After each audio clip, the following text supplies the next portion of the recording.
And the focus of my statement is basically on the report that was released by the Ghana Statistical Service for the just ended population and housing census.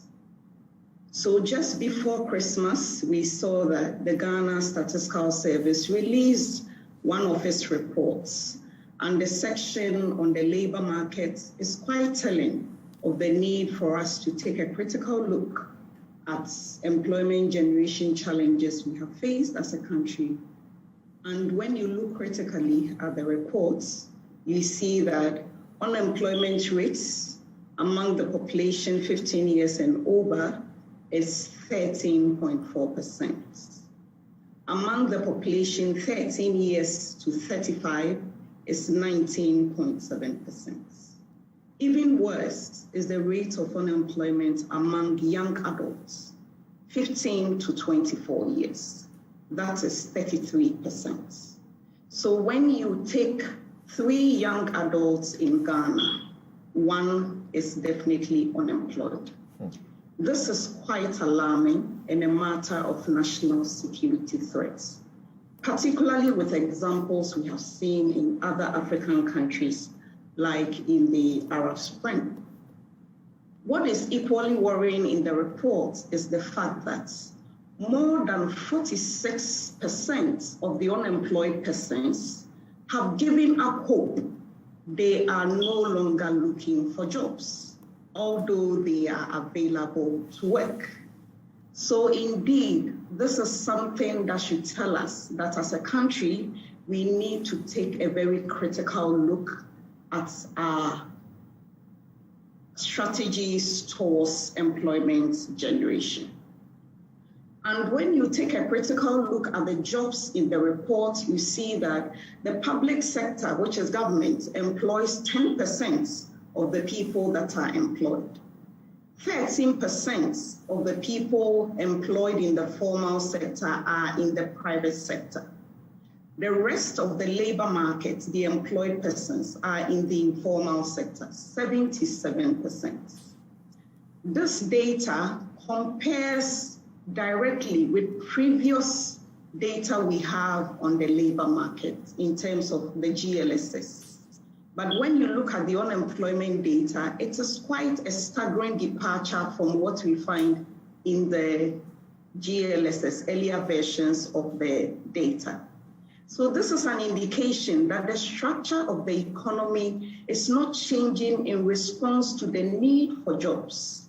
Informal sector continues to dominate employment in the country, and it comes with its repercussions.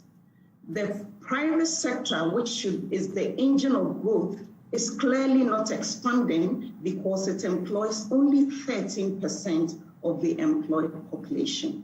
So going forward, how do we achieve inclusive growth and develop the country? A country where everybody is a beneficiary of the growth through employment generation and keep unemployment to the barest minimum. As a country, we need to take a serious look at the structure of the economy and look at the sources. Why does the economy perform well on average in terms of growth, but struggles to generate jobs? Perhaps it is time for us to pause and assess our industrialization strategy over time. Why does it appear not to be having meaningful impact on employment in the country? When you look at the IMF recently released reports on prospects of the African economy, the IMF projects that Ghana will grow at 5.3%, slightly below what government projects at 5.8%. This projection based on the IMF is on the back of expected rise in commodity prices. So we see that our growth consistently have been driven by commodity exports. And that explains why we struggle to generate employment locally. Government growth projections have been based on expected growth in the industrial sector, particularly with manufacturing. This is in the right direction. We hope that specific attention is paid to the manufacturing sector particularly agro-processing and value addition along the agricultural value chain. Particularly with the onset of the Africa Continental Free Trade Area, the country stands to lose if we do not position our manufacturing firms to take advantage of opportunities that comes with the free trade area. Indeed, manufacturing is not attractive. And when you speak to business people, it is more attractive to buy and sell in Ghana than to enter into manufacturing. Most of the challenges in the sector are quite daunting.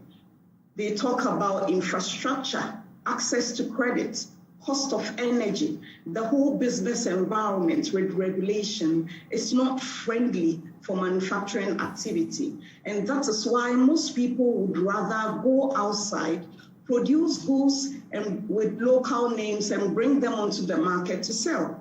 We don't have to look far for examples. You can talk of tomato paste, rice, and all the others that have local names. They are produced externally. And those are jobs that we are creating for other people and not for ourselves. For manufacturing to thrive, the country and for the country to attract foreign direct investment into the sector, we need a stable macroeconomic environment. And with stable macroeconomic environment, we are talking about the interest rates, which is the cost of capital. That is something that we need to take a look at. For some reason, interest rates struggle to come down, although consistently you find that prime rates, which should be an indicator, are consistently reviewed downwards. They don't reflect in the market rates. A stable currency is a requirement in our industrialization drive, and we also need to keep inflation under control. So on macroeconomic fundamentals that are critical for growth of manufacturing and our industrialization drive, first of all, we need to also look at our sustainable debt levels. We need to keep our borrowing in check so that government is not forced to go to borrow in the private sector, to go and crowd out the private sector. And also, even if we borrow outside, it has significant implications on our exchange rate. So the bottom line really is for government to keep its budget in check. Keep its budget in check in terms of revenue and expenditure. On revenue mobilization, a lot needs to be done because we are currently underperforming as a country. We are currently looking at a tax to GDP ratio of between 15 and 17%. The ideal situation is something close to 25%. So the question is, how are we equipping GRA to take advantage of opportunities, technology, to tax people and bring people consistently into the tax net? That is something we need to take a critical look at. On the expenditure side, prudent management of the public purse is required. Good value for money in government projects and programs is critical. And indeed, on the expenditure side, the caveat is a saved expenditure is equivalent to a revenue earned. So government ought to show leadership in that regard. The current debt to GDP ratio is something that we need to pause and take a critical look at. You see attempts in the 2022 budget to reverse back to pre-COVID levels and get back to the fiscal responsibility at level of 5% to GDP fiscal deficit. And that is something we look up to. Yep. So in concluding, I'd like to say that we need to pause and take a critical look at our industrialization strategy in this country. How is the agricultural sector, which is supposed to be the bedrock of our industrialization drive, performing? Can we achieve the desired industrial landscape based on the current dominance of smallholder farming and lack of irrigation and commercialization in the agricultural sector? These are issues we need to take a critical look as a country if we are serious about job creation and industrialization as we go and produce development for us and our citizens.